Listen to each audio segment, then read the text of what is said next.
If you have at least one winning ad running in your ad account, it is extremely easy to produce way more winning ads just from that. And in this video, I will explain exactly how to do that. My name is William and I've generated over 30 million in sales for 7 to 9 figure e-commerce brands with meta ad systems and meta ad creatives. And with that having said, let's get straight into the video. So what many brands do is getting some winning ads and then keep testing more to find more winning ads. But the thing is, most of your profit will come from ad iteration if you do it right. And just to show you some proof, this kind of performance is the performance I get for brands using this ad iteration method, because ad iteration is what makes testing way more profitable. You don't just have to test like a lot of ads to find one winning ad, but you can multiply the amount of winning ads once you iterate correctly. And after finding a winning ad, you really don't need to reinvent the wheel again right away. You can milk your new winning ad to make way more winning ads first. So how to do that? Well, first of all, we want to make clear what we want to iterate, or better, what we don't want to iterate. We want to iterate only winning ads or ads that are almost winning ads. For example, they are spending a lot of budget, but slightly below target or below break even. Or they have really, really good performance, but not that much scalability. Don't waste time on iterating losers, because if all metrics are shit, you will have to basically change the entire ad, and then you can just test a new ad as well. That would have the same effect. Now, how to iterate? To iterate, you first need to understand what makes even sense to iterate. And to do that, it's important to analyze each ad individually. You want to take a look at its hook rate, which I define as the first 3 seconds watched divided by impressions. So this applies to video ads. The hold rate, which I define as the entire ad watched divided by impressions, and that in percent. So how many people that got to see your ad on the screen actually watched it to the end. And then the click-through rate, of course, the conversion rate from that ad, the average order value, the CPM, and the frequency of that ad. If you're a bit confused about the hold rate, the hook rate, conversion rate, or AOV, yes, those are metrics you can have in Facebook, but you have to set them up manually. Check out this video where I explain how to set up those custom metrics, because they are super important to analyze your ads. For some reason, Meta doesn't provide you with them automatically, so this is why you wanna set them up. Now, the purpose of analyzing your ad is to actually understand where it lags the most and where we need to improve it to make it more scalable and more successful. So let me give you some benchmarks. For the hook rate, we want to achieve at least 30%. 40% or 50% is even better. But a very important thing you want to pay attention to is not to just have the hook rate as high as possible. You don't want it to be clickbait or like some person falling or something breaking, because this is very, very random and will hook in a lot of random people that don't convert. You want the hook to be super relevant to the pain point and to the desired state of your prospect. And within those restrictions, you want the hook rate to be as high as possible. So let's say we target cyclists. We want to make the hook cycling related, so that cyclists stop, but like not some risky cycle fail clip or whatever, because that would stop a lot of random people. But just like someone cycling or someone getting off the bike, or like something relevant for cyclists, something that would only intrigue cyclists. To be able to do that, you have to do some research, but this is not what this video is about. You can check my other videos. So for the hold rate, we want to go for at least 10%. And of course, this highly depends on your hook rate. If only 10% of the people get hooked, then the hold rate can't be 10%, of course, unless everyone who gets ever hooked watches it to the end, which is never the case. So of course, like the hold rate does only matter once the hook rate is in KPI, which means higher than 30%. So we first want to make sure that the ad has a high hook rate. If the hook rate is not high, we can iterate the hook. Even if it is high, it makes sometimes sense to iterate the hook. And I will explain how to do that in a few minutes. Now, the hold rate, we want to iterate basically the body of the video. Now, if the hook rate is in KPI, so that means higher than 30%, but the hold rate is not, and we only look at this if the hook rate is already in KPI, because they are linked together. So then we want to actually iterate the body of the video to make sure that we can increase the hold rate to get more people to watch the video to the end, to basically be pitched at the end, to see your offer and then purchase from you. And I will show you some examples of how to iterate for a better hold rate soon. Now, the click-through rate is very simple. This is a metric everyone is looking at. This is heavily industry dependent, but what I see is that like you want it to be at least like 1.5%.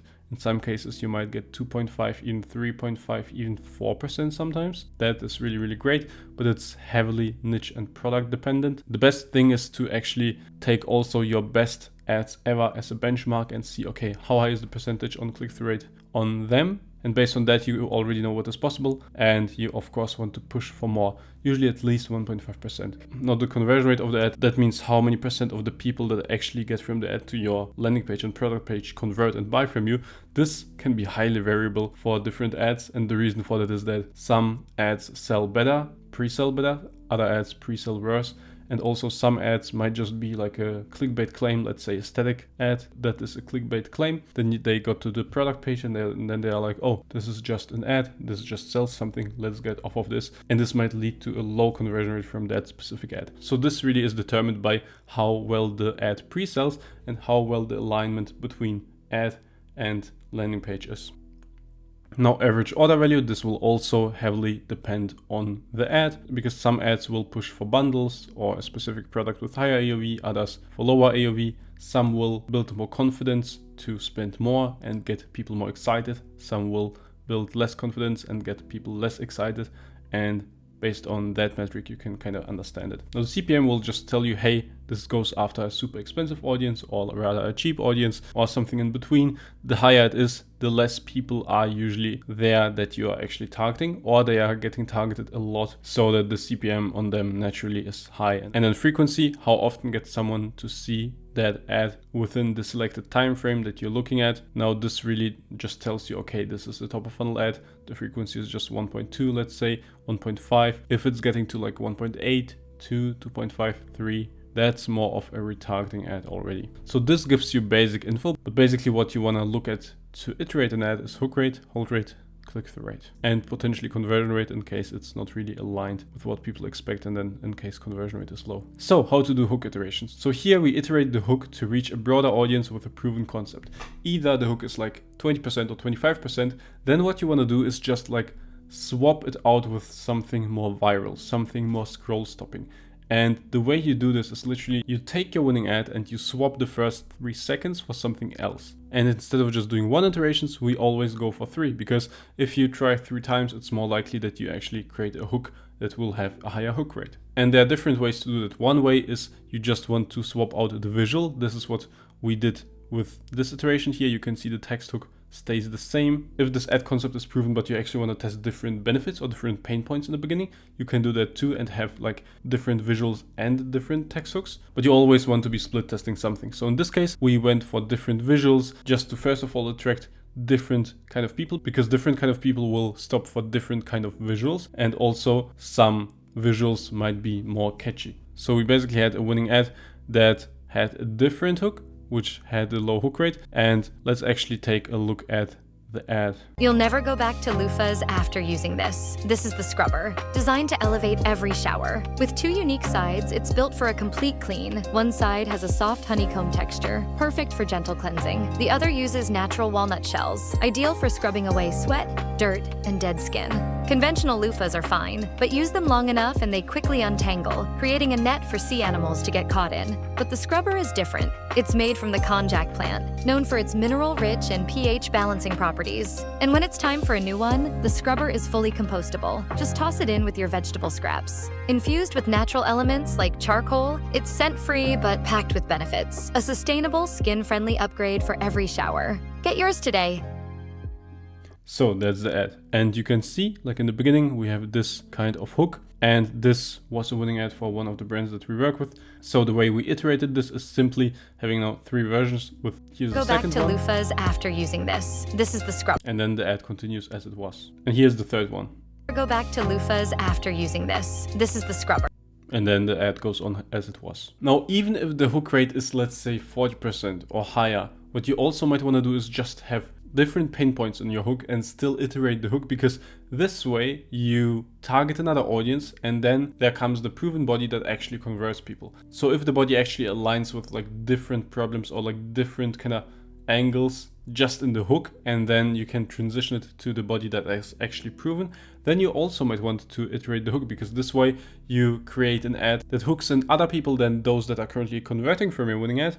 But then watch the body that is already proven to convert people, and they also convert. And this is how you can multiply the amount of winning ads. Or also, if the hook rate was low before and you do this and it gets higher by doing this, then great, you just created a new winning ad with better performance than the old one. Now next up, body iterations. And here we had a video that was an organic testimonial review, and this person basically just was there talking and reviewing this bracelet, and it was very unedited, just very raw, not much going on.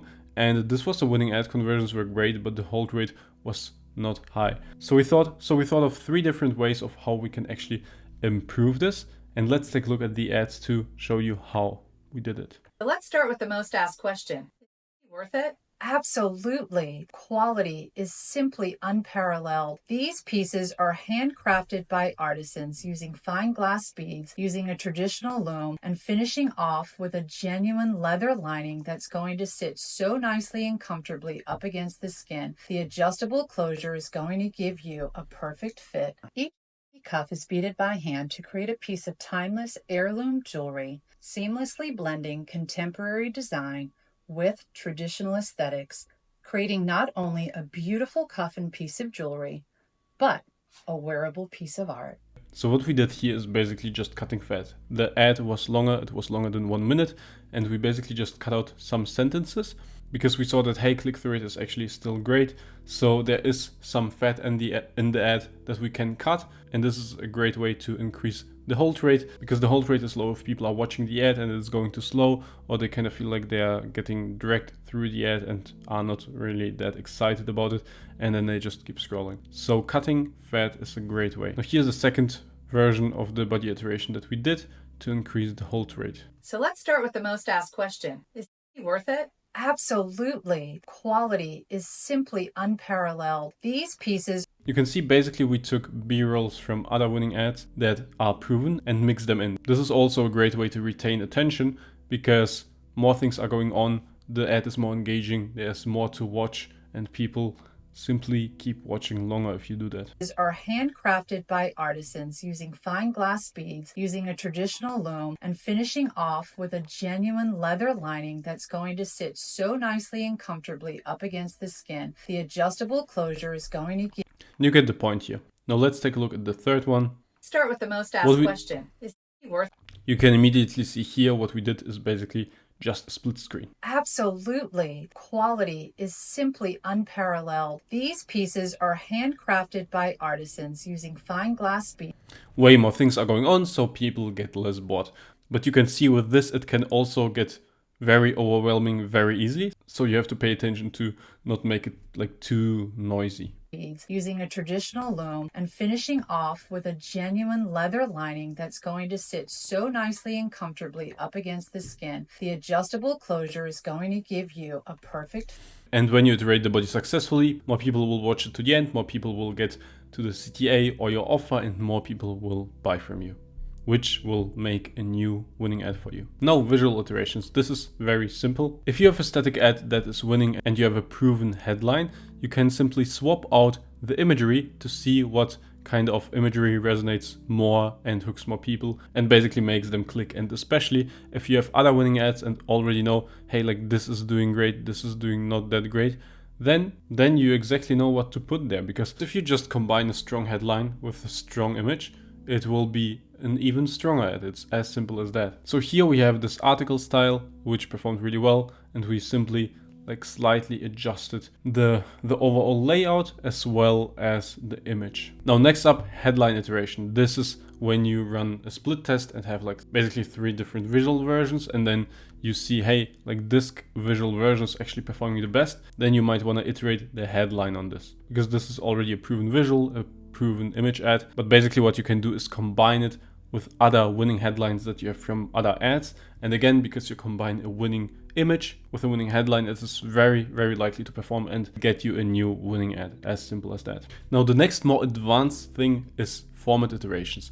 And these iterations are not as close as the previous ones to your current winning ad, but they can create new winning ads with their own momentum. For example, if you have a static ad, let's say you have an article style ad like this, and this headline is proven and performs really well.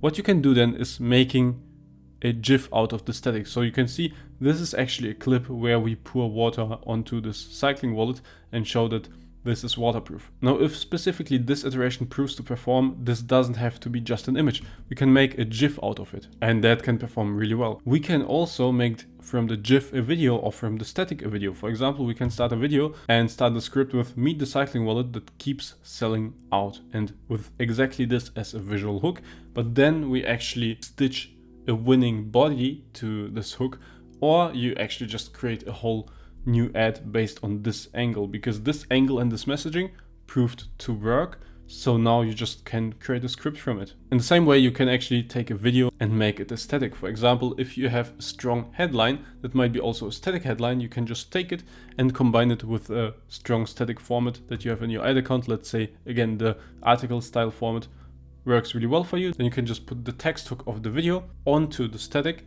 and here you go, you have a new winning ad by combining winning ads. What you can also do is make a format iteration of a video. For example, let's say one video is actually an authentic review style ad. You can take the script now and actually get rid of the A-roll and make it a B-roll mashup video. Or you can make it a green screen talking video with B-rolls in the background, and so on. This way, you take the winning script, which is proven, but you combine it with new winning elements that will again appeal to other people, and your ad will get shown to those people and scale within those audiences. Now, there's also another trick that you can do when you have a winning script, but this works just for specific niches where the ethnicity of the creator is important. For example, for skincare or for hair products. Let's say you sell skincare for black women, but it could be also sold to white women, and the winning ad is filmed by a black woman. Naturally, this ad will go out to a black audience. Now, what you can simply do is recreate this whole ad by taking the brief and the script and giving it to a white creator, and she will take it, and you will very likely get a new winning ad, but for a white audience, and that will scale within the white audience, and the black video will scale within the black audience, and you make more money. Now, for the format iteration, you can also do it for static ad formats. For example, if we go back to this ad, and this works really well in the article style, well, next you can make it just, a headline on the creative, and then with a sub headline or an offer, just the classic static ad if you haven't done that yet, or an Apple Notes concept with the same copy, or a sticky notes concept where you literally write it like on a sticky note. I don't really have sticky notes right now here, but you just write it on a sticky note and hold it up, and you have the same copy, and you hold up the product, or you put the sticky note on the product and hold the product. And this is how you can iterate the static format while keeping the winning messaging, which actually made it a winning ad. Do this and you'll get way more winning ads and make way more money. If you want someone who can help you with that, this is one of the things that I do for e-com brands. So check out the first link in the description. There you can schedule a call with me and discuss how I can help and do that for your company. Also, if you haven't set up the custom metrics yet that I mentioned in this video, check out again this video. There I explain in detail how to do that. Keep scaling. Bye.